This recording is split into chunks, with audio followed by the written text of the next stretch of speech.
तो जिन्हें इंग्लिश में कुछ भी नहीं आता ना, इंग्लिश में सेंटेंसेस बनाने नहीं आते, जिनको ये नहीं पता कि इंग्लिश के सेंटेंसेस को बनाने के लिए किस तरह के स्ट्रक्चर्स का यूज करना पड़ता है, कौन से फॉर्मूले के यूज करने पड़ेंगे, तो आज की इस वीडियो में आप ये सब कुछ सीखने वाले हैं। तो आज हम इंग्लिश के बेस को क्लियर करने वाले हैं। तो चलिए वीडियो को शुरू करते हैं। तो देखिए, सबसे पहले हम देखेंगे कि इंग्लिश में सेंटेंसेस को बनाने का स्ट्रक्चर क्या होता है। उसके बाद हम स्ट्रक्चर में यूज होने वाली हेल्पिंग वर्ब को देखेंगे। तो सबसे पहले हम देखेंगे सिंपल टेंस। जब भी आप कोई सिंपल सेंटेंसेस वाला जो है स्ट्रक्चर बनाओगे तो उसमें आपको इस वाले स्ट्रक्चर को फॉलो करना है। सबसे पहले SUB का मतलब है सब्जेक्ट लिखना है, HB का मतलब है हेल्पिंग वर्ब, उसके बाद हेल्पिंग वर्ब लिखनी है, उसके बाद आपको वर्ब लिखना है और उसके बाद आपको ऑब्जेक्ट लिखना है। ठीक है। दूसरा, जब आप नेगेटिव सेंटेंसेस बनाओगे तो उसमें आपको क्या करना है, यहाँ पर आपको हेल्पिंग वर्ब के बाद नॉट लगा देना है। बाकी सब कुछ पहले जैसा रहेगा, जैसे यहाँ पर पहला लिखा हुआ है ना, उसी के तरह का सब कुछ रहेगा। उसके बाद जब इंटरोगेटिव आप सेंटेंसेस बनाओगे तो इसमें आपको क्या करना है, ये जो आपके हेल्पिंग वर्ब है इसको सब्जेक्ट से पहले लिख देना है। बाकी सब कुछ देखिए सेम है। ठीक है। उसके बाद क्या है, वर्ब है और ऑब्जेक्ट है। जब आप नेगेटिव और इंटरोगेटिव इन दोनों का कॉम्बिनेशन बनाओगे तो यहाँ पर आपको सबसे पहले हेल्पिंग वर्ब लिखनी है, फिर आपको सब्जेक्ट लिखना है, उसके बाद नॉट लगाना है, फिर वर्ब लिखनी है और फिर आपको ऑब्जेक्ट लिखना है। ठीक है। इस तरह से आपको इसे याद रखना है। अब चलिए देखते हैं कि यहाँ पर ये हेल्पिंग वर्ब है, इनके स्थान पर हम किस तरह से हेल्पिंग वर्ब को यूज करते हैं। तो हम हेल्पिंग वर्ब के कॉन्सेप्ट को सीखेंगे। यहाँ पर जो हेल्पिंग वर्ब का कॉन्सेप्ट होगा वो टेंसेज को लेकर होगा। टेंस में जो हेल्पिंग वर्ब यूज होती है उनको हम यहाँ पर लगाना सीखेंगे। अब जैसे प्रेजेंट है तो प्रेजेंट में आपको इंडेफिनिट में क्या करना है, डू डज हेल्पिंग वर्ब लगानी है। प्रेजेंट के कंटिन्यूस में आपको इजम आर हेल्पिंग वर्ब लगानी है। प्रेजेंट के परफेक्ट में आपको हैज हैव हेल्पिंग वर्ब लगानी है। ठीक है। इसी तरह से जो आपका पास्ट है इसके इंडेफिनिट में डिड लगाना है, पास्ट के कंटिन्यूस में वाज वर लगाना है और पास्ट के परफेक्ट में हैड लगाना है। जो आपका फ्यूचर है इसमें फ्यूचर के इंडेफिनिट में आपको विल लगाना है, फ्यूचर के कंटिन्यूस में आपको विल बी का यूज करना है और परफेक्ट में आपको विल हैव का इस्तेमाल करना है। तो ये था किसी भी सेंटेंस को बनाने का बेसिक स्ट्रक्चर, और उसमें किस तरह से हम हेल्पिंग वर्ब का इस्तेमाल करते हैं वो भी हमने यहाँ पर बता दिया है। तो चलिए हम सबसे पहले एक इम्पोर्टेंट रूल को समझते हैं, जो है आपका सब्जेक्ट। यहाँ पर जो ये सब्जेक्ट है इसको बनाने के लिए हमें क्या करना पड़ेगा, पर्सन कॉन्सेप्ट को समझना पड़ेगा। जैसे first person, second person, third person. आखिर ये first person, second person, third person होते क्या हैं? वैसे तो ये होते हैं जैसे ही, सी, इट, वी, यू, दे, आई या फिर किसी व्यक्ति का नाम, ये वाले वर्ड्स होते हैं। इन वाले वर्ड्स का ही इस्तेमाल हम सब्जेक्ट की तरह करते हैं। ठीक है। लेकिन चलिए देखते हैं किस तरह से इनको यूज करेंगे। और बाकी जो मैंने आपको फॉर्मूला बताया था वो फॉर्मूला ये है जिसको मास्टर फॉर्मूला के नाम से जानते हैं, जिसमें सबसे पहले सब्जेक्ट आता है, हेल्पिंग वर्ब आती है, वर्ब आती है और ऑब्जेक्ट आता है। यहाँ पर जो ये सब्जेक्ट है ये डिसाइड करने के लिए आपको पर्सन कॉन्सेप्ट आना चाहिए कि किस तरह से पर्सन को हम यहाँ पर फिट करते हैं। तो चलिए सीखते हैं इनको। तो यहाँ पर ये है आपका सब्जेक्ट और ये है आपका ऑब्जेक्ट। यहाँ पर जो पीछे सब्जेक्ट है ये आगे, और पीछे जो ऑब्जेक्ट है, इन दोनों को देखिए किस तरह से डिफाइन करते हैं। तो सब्जेक्ट के स्थान पर आप इन सारे वर्ड्स का यूज करते हैं, जैसे आई हो गया, वी हो गया, यू हो गया, दे हो गया, ही, सी, इट, इस तरह से। और जो ऑब्जेक्ट होगा यहाँ पर आप जैसे मी हो गया, आई का मी हो गया, वी का अस हो गया, you, them, him, her, it, in सारे वर्ड्स का यूज करते हैं। ठीक है। अब यहाँ पर आई का मतलब भी मैं होता है और मी का मतलब भी मैं होता है, वी का मतलब भी हम होता है और अस का मतलब भी हम ही होता है। इसी तरह से दे का मतलब भी वे होता है और देम का मतलब भी होता है। लेकिन डिफरेंस यहाँ पर आता है, जब भी मैं, हम, तुम ये सब्जेक्ट में आएंगे तो आपको आई, वी, यू, दे इनका इस्तेमाल करना है, और जब ऑब्जेक्ट में आएंगे तो मी, अस, यू, देम इनका इस्तेमाल करना है। ठीक है। तो आप इसका स्क्रीनशॉट ले सकते हैं जिससे कि आपको आगे कभी इसमें कोई दिक्कत ना हो।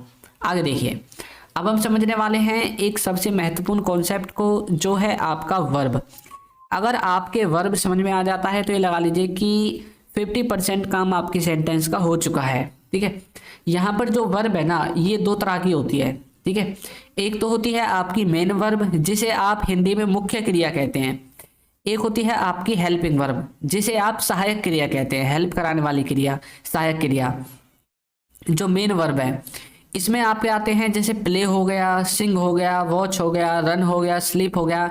यानी कि जो आपके कार्य होते हैं, जिन कार्यों को, जिस कामों को आप करते हैं ना, जिन काम को आप करते हैं, वो आपके मेन वर्ब के अंदर आते हैं। लेकिन हेल्पिंग वर्ब के अंदर आपके वो आते हैं जो मैंने आपको पीछे स्ट्रक्चर में पढ़ाई थी ना, हेल्पिंग वर्ब, जैसे is am are, was were, has have. और जो आपकी ये जो मॉडल वर्ब है, इनका इस्तेमाल भी आप कर सकते हैं, जैसे शुड हो गया, वुड हो गया, कुड हैव हो गया, हैज़ बीन हो गया, विल हो गया। तो इन सब का इस्तेमाल मैंने आपको पीछे बता दिया था किस तरह से आपको करना है इन हेल्पिंग वर्ब का, ठीक है। बाकी जो मॉडल्स हैं इनको हम आगे देखेंगे। अब यहाँ पर आपको एक चीज़ और याद रखनी है कि ये जो मेन वर्ब है ना, इसकी फॉर्म्स भी यूज होती हैं, जैसे first form, second form, third form. लेकिन हो सकता है कि आज तक आपने इनकी 3 ही फॉर्म देखी हो, लेकिन असलियत में इनकी 4th और 5th ये फॉर्म्स भी होती हैं। तो यहाँ पर जो ये वर्ब की फर्स्ट फॉर्म है, इसके आगे लिखा हुआ है प्रेजेंट, सेकेंड फॉर्म में लिखा हुआ है पास्ट, थर्ड फॉर्म में लिखा हुआ है परफेक्ट, 4th फॉर्म में कंटिन्यूअस और 5th फॉर्म में प्रेजेंट। तो इसका मतलब है कि वर्ब की जो फर्स्ट फॉर्म है वो ज़्यादातर प्रेजेंट में यूज होगी, जो सेकंड फॉर्म है ये पास्ट में यूज होगी, जो थर्ड फॉर्म है ये परफेक्ट में यूज होगी, जो 4th फॉर्म है ये कंटिन्यूअस में होगी। तो चलिए इनको देखते हैं किस तरह से इनको करेंगे। जैसे गो है, गो का हिंदी में मतलब होता है जाना, तो गो की सेकंड फॉर्म होती है वेंट, थर्ड फॉर्म होती है गॉन। अच्छा, ये 4th और 5th कहाँ से आए हैं इनको समझ लीजिए। जब आप वर्ब की फर्स्ट फॉर्म में आईएनजी लगाते हैं ना, तो वो आपकी 4th फॉर्म बन जाती है, और जब आप इसमें एस या ईएस लगाते हैं तो वो वर्ब की 5th फॉर्म बन जाती है। इसी तरह से डू का हिंदी में मतलब होता है करना, और डिड इसकी सेकंड फॉर्म है, डन इसकी थर्ड फॉर्म है, डूइंग और डज इसकी 4th और 5th फॉर्म है। इसी तरह से आपकी जितनी भी वर्ब्स होती हैं, जितनी भी मेन वर्ब होती हैं, वो सब 5 तरह की होती हैं। इसी तरह से ईट का एट बन जाएगा, ईटन बन जाएगा, ईटिंग बन जाएगा और ईट्स बन जाएगा, ठीक है। यहाँ तक आपको समझ में आ गया। चलिए आगे देखते हैं। अब हम देखेंगे कि जो हमने हेल्पिंग वर्ब देखी थी उनको किस तरह से हमें इस्तेमाल करना है अपने सेंटेंस में। अब जैसे डू, डज और डिड, इन तीनों को लेकर भी बच्चे कंफ्यूजन में रहते हैं। हो सकता है कि आपने इनके बारे में पढ़ रखा हो, लेकिन आपको ये अच्छे से समझ में नहीं आई हो कि आखिर किस तरह से इनका इस्तेमाल करते हैं, क्योंकि आप सेंटेंस को गलत कर देते हैं जब आप इनका इस्तेमाल करते हैं। तो डू, डज और डिड जब हम इसको हेल्पिंग वर्ब की तरह यूज करेंगे तो ये 2 तरह का सेंस निकालेंगी, एक तो नेगेटिव का और एक इंटरोगेटिव का। यानी कि नेगेटिव सेंटेंसेस को बनाएंगी और एक तरफ इंटरोगेटिव सेंटेंसेस को बनाएंगी। और यहाँ पर आपको एक बात याद रखनी है कि डू, डज और डिड इन तीनों के साथ वर्ब की फर्स्ट फॉर्म यूज होगी। कौन सी फॉर्म? First form. गलती से भी आपको सेकंड, थर्ड, फोर्थ, फिफ्थ कोई सी फॉर्म नहीं लगानी है, हमेशा फर्स्ट फॉर्म ही इस्तेमाल करनी है, ठीक है। तो यहाँ पर डू, डज और डिड के साथ वर्ब की पहली फॉर्म आएगी। आगे देखते हैं। जो हमारा इज एम आर है, वाज वर है और विल भी है, ये जो हेल्पिंग वर्ब है ये आपके सेंटेंस में कंटिन्यूटी को दिखाते हैं। जो इज एम आर है ये प्रेजेंट की कंटिन्यूटी को दिखाएगा, वाज वर पास्ट की कंटिन्यूटी को, और विल बी फ्यूचर की कंटिन्यूटी को दिखाएगा। यहाँ पर जो इनके साथ वर्ब यूज होगी उसमें आपको आईएनजी लगानी है, वर्ब की फर्स्ट फॉर्म में आईएनजी। उसके बाद आपका जो इज है और जो आपका वाज है ना, इज और वाज, ये आपके यूज होंगे ही, सी, इट और किसी व्यक्ति के नाम के साथ। ही, सी, इट और किसी व्यक्ति के नाम को हम इंग्लिश में कहते हैं थर्ड पर्सन सिंगुलर, ठीक है। और जो आर है और जो वर है वो आपका किस किस के साथ यूज होगा? वो होगा आपका ही, सी, इट को छोड़कर बाकी सबके साथ। यानी कि ही, सी, इट और किसी व्यक्ति के नाम के अलावा जो भी आपका बच जाता है सबके साथ आपको आर और वर का इस्तेमाल करना है, ये बात आपको याद रखनी है। दूसरा जो आपका हैज है और हैड और विल हैव, ये हैं, इनका इस्तेमाल कैसे करेंगे? तो देखिए हैज, हैव और हैड और विल हैव, इनके साथ एक तो आपको वर्ब की तीसरी फॉर्म यूज करनी है, वर्ब की थर्ड फॉर्म। और जो आपका हैज है ये यूज होगा ही, सी, इट और किसी व्यक्ति के नाम के साथ। हैव इस्तेमाल होगा ही, सी, इट को छोड़कर बाकी जो बच जाता है उन सब के साथ। और जो आपका हैड है और विल हैव है, इनमें कोई लिमिटेशन नहीं है, ये सब के साथ यूज हो जाते हैं, ठीक है। तो यहाँ तक आपको, मुझे आशा है कि आपको सारी चीज़ें समझ में आ गई हैं किस तरह से हमें यूज करना है। आगे हम इनका एक इम्पोर्टेंट रूल और देखेंगे कि यहाँ पर ये जो हमने अब तक देखा है इनको एक साथ देखेंगे, एक साथ किस तरह से यूज करते हैं। तो आपका जो हैज़ है, डज है, इज है और वाज है, इनके साथ आप किसका यूज करेंगे? थर्ड पर्सन सिंगुलर का। ही, सी, इट थर्ड पर्सन सिंगुलर के अंदर आते हैं ही, सी, इट। जैसे he has, she has, it has, या फिर he does, she does, it does, या फिर ठीक है इस तरह से आप इसका यूज कर सकते हैं। नेक्स्ट है हैव, डू, वी और आर। इनके साथ आपको किसका इस्तेमाल करना है? इनके साथ आपको थर्ड पर्सन सिंगुलर को छोड़कर जो बच जाते हैं उन सब का इस्तेमाल कर देना है, ठीक है। और जो हैड है, विल है और डिड है, इनमें कोई लिमिटेशन है ही नहीं, ये सब के साथ इस्तेमाल होते हैं, तो आप इनको सबके साथ ही इस्तेमाल करना है। समझ में आ गया आपका क्या किस तरह से आपको क्या क्या यूज करना है। अब चलिए आगे देखते हैं कि हमारे सेंटेंस में जो सब्जेक्ट होता है उसको हम किस तरह से यूज करेंगे। तो जो सब्जेक्ट है इसको हिंदी में कहते हैं कर्ता। यदि आप हिंदी के स्टूडेंट हैं, हिंदी ग्रामर आपको आती है तो आपको पता होगा कर्ता को इंग्लिश में हम सब्जेक्ट कहते हैं। कर्ता यानी कि कार्य को करने वाला। तो वाक्य में जो काम को करने वाला है उसी को आप कहते हैं सब्जेक्ट, ठीक है। वाक्य में काम को करने वाले को सब्जेक्ट कहते हैं। अब यहाँ पर देखिए, जैसे सीता घर जा रही है, तो यहाँ पर कार्य को कौन कर रहा है? क्या काम है पहले बताइए? काम है यहाँ पर घर पर जाने का, है ना। तो इस घर पर जाने के काम को कौन कर रहा है? सीता कर रही है। तो सीता कौन है यहाँ पर? वाक्य में काम करने वाली है और इसलिए सीता सब्जेक्ट है। तो इंग्लिश में बोलेंगे Sita is going home, Sita घर जा रही है। सेंटेंस है प्रेजेंट के कंटिन्यूस का। नेक्स्ट है वह खेलता है। अच्छा, यहाँ पर काम क्या है? यहाँ पर खेलने का काम है ना। अब कर कौन रहा है इसको? वह। तो वह कौन है? सब्जेक्ट है।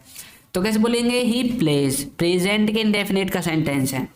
राहुल जा चुका है, तो राहुल क्या कर चुका है? जाने का काम कर चुका है। अच्छा, जाने का काम किसने किया है? राहुल ने किया है। तो राहुल आपका सब्जेक्ट है, ठीक है। तो राहुल हैज गॉन, ये प्रेजेंट के परफेक्ट का सेंटेंस है। यहाँ पर आपको बता दूं सीता, ही और राहुल आपके सब्जेक्ट हैं। यहाँ पर इज और हैज आपकी हेल्पिंग वर्ब है। गोइंग, प्लेज और गॉन ये आपकी मेन वर्ब है। और यहाँ पर होम आपका ऑब्जेक्ट है, ठीक है। इस तरह से आप समझ सकते हैं। नेक्स्ट है हेल्पिंग वर्ब। हेल्पिंग वर्ब का मतलब होता है जो हमें समय और सब्जेक्ट के बारे में जानकारी देते हैं। हेल्पिंग वर्ब क्या करते हैं? एक तो हमें ये बताएंगे कि ये जो सेंटेंस है ये किस समय का है, प्रेजेंट का है, पास्ट का है या फ्यूचर का है। उसके बाद दूसरे वाक्य में ये हम दूसरी बात हमें क्या बताते हैं? ये हमें सब्जेक्ट के बारे में बताएंगे कि सब्जेक्ट कैसा है, फर्स्ट पर्सन है, सेकंड पर्सन है, थर्ड पर्सन है, सिंगुलर है, प्लूरल है। कुछ हद तक ये जानकारी सब्जेक्ट के बारे में भी दे देते हैं। बाकी समय के बारे में तो 100% जानकारी देंगे, सब्जेक्ट के बारे में 70% आपको क्लियर करा देंगे। तो यहाँ पर सेंटेंस देखिए, पापा घर पहुंच गए हैं, पहुंच गए हैं, ठीक है। अब यहाँ पर हिंदी में हमें कैसे पता चला पापा घर पहुंच गए हैं? मतलब हिंदी में तो हम रोजाना बोलते हैं, हमें पता चल जाता है कि भाई इसका सेंस क्या है, तो आपको सेंस को पढ़ना है।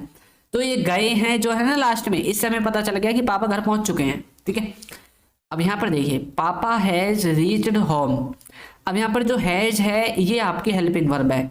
तो पापा सब्जेक्ट है, सब्जेक्ट के तुरंत बाद आपकी हेल्पिंग वर्ब आती है, तो यहाँ पर हैज आपकी हेल्पिंग वर्ब है। सेंटेंस है प्रेजेंट के परफेक्ट का। और ये जो हैज है वह इसके बाद हमेशा वर्ब की तीसरी फॉर्म का इस्तेमाल किया जाता है, ये मैंने आपको बता दिया था। वह खाना खा लेगा। तो यहाँ पर इसको देखकर ही हमें पता चल रहा है सेंटेंस को कि वह खाना खा लेगा, मतलब भविष्य की बात हो रही है, भाई आने वाले समय में खा लेगा। अभी उसको भूख नहीं है, मान लीजिए कोई बच्चा है छोटा और उसको भूख नहीं है, आप उसको खाना खिला रहे हैं, वो नहीं खा रहा, तो बोले कोई बात नहीं बाद में खा लेगा, है ना। तो मतलब आने वाले समय में खा लेगा, तो फ्यूचर का सेंटेंस है। हिंदी में पता चल गया। इंग्लिश में हमें सब्जेक्ट के बाद जो हेल्पिंग वर्ब होगी उससे पता चलेगा। तो विल का इस्तेमाल हम फ्यूचर में करते हैं। तो ही विल ईट फूड, वह खाना खा लेगा। तुमने उससे पूछा। अब देख कोई बात है, मुझसे बोले तुमने उससे पूछा, तुम आ गए थे, मतलब पास्ट का सेंटेंस है। तो बोलेंगे did you ask, did you ask. तो यहाँ पर इंटरोगेटिव जो हम बनाते हैं ना, तो सब्जेक्ट से पहले ये लिखते हैं, है ना, सब्जेक्ट से पहले हेल्पिंग वर्ब लिखते हैं। तो ये जो स्ट्रक्चर्स हैं ये कैसे बने हैं ये मैंने आपको वीडियो की शुरुआत में ही बता दिया था। यदि आपको अच्छे समझ में नहीं आए तो आप पहले वहाँ से दोबारा उनको देख लीजिए एक बार अच्छे से, फिर आप यहाँ से देख सकते हैं इसको। नेक्स्ट है वर्ब। वर्ब का मतलब होता है कार्य, जो काम सब्जेक्ट करता है। आपके सेंटेंस में जो काम है ना उसको जो करता है, सब्जेक्ट जो करता है जिस काम को, उसी को वर्ब कहते हैं। जैसे कि राम दूध बेच रहा है, तो राम यहाँ पर क्या काम कर रहा है? दूध को बेचने का काम कर रहा है। तो काम क्या है? दूध को बेचना, बेचना काम है। तो बेचना क्या बन गया? वर्ब बन गया। तो कैसे बोलेंगे? Ram is selling milk. जो वर्ब है वो हेल्पिंग वर्ब के बाद आती है इंग्लिश में। तो राम इज सेलिंग मिल्क, तो हेल्पिंग वर्ब है इज, राम है सब्जेक्ट, सेलिंग आपकी वर्ब हो गई। वह बगीचे में खेलता है। तो बोलेंगे he plays in the garden, he plays in the garden. तो खेलना यहाँ पर आपका क्या हो गया, ये वर्ब है। राहुल स्कूल जा चुका है, जा चुका है, जाने को हम क्या कहते हैं, वर्ब कहते हैं। तो ये है प्रेजेंट के परफेक्ट का, ये सेकंड वाला था प्रेजेंट के इंडेफिनिट का, और ऊपर वाला था प्रेजेंट के कंटिन्यूअस का। तो Rahul has gone to school, Rahul school जा चुका है। ठीक है, इस तरह से आप वर्ब का यहाँ पर इस्तेमाल कर सकते हैं। नेक्स्ट है ऑब्जेक्ट। ऑब्जेक्ट का क्या मतलब है, ऑब्जेक्ट का मतलब है जिस पर सब्जेक्ट काम करता है, सब्जेक्ट जिस पर काम करता है, या फिर जो सब्जेक्ट के काम का असर पड़ता है ना जिस पर, वही आपका ऑब्जेक्ट कहलाता है। जैसे कि राम दूध बेच रहा है, राम तो सब्जेक्ट है जो काम को कर रहा है, क्या काम कर रहा है, बेचने का काम कर रहा है। ये बेचने का जो फर्क है, बेचने का जो असर है वो किस पर पड़ा है, दूध पर। ये बेचने का कार्य दूध पर ही तो किया जा रहा है। अब यहाँ पर कल को सब्जी होती तो बेचने का कार्य सब्जी पर किया जाता, क्योंकि सब्जी को बेच रहा है वो। तो दूध यहाँ पर ऑब्जेक्ट है। कैसे बोलेंगे, Ram is selling milk, Ram दूध बेच रहा है। वह बगीचे में खेलता है, तो बोलेंगे he plays in the garden, कहाँ पर खेलता है, बगीचे में। तो उसके खेलने का जो असर है वो किस पर पड़ा है, बगीचे पर। राहुल स्कूल जा चुका है, कहाँ जा चुका है, स्कूल। तो स्कूल यहाँ पर क्या है, स्कूल यहाँ पर ऑब्जेक्ट है। तो Rahul has gone to school, इस तरह से आप समझ सकते हैं।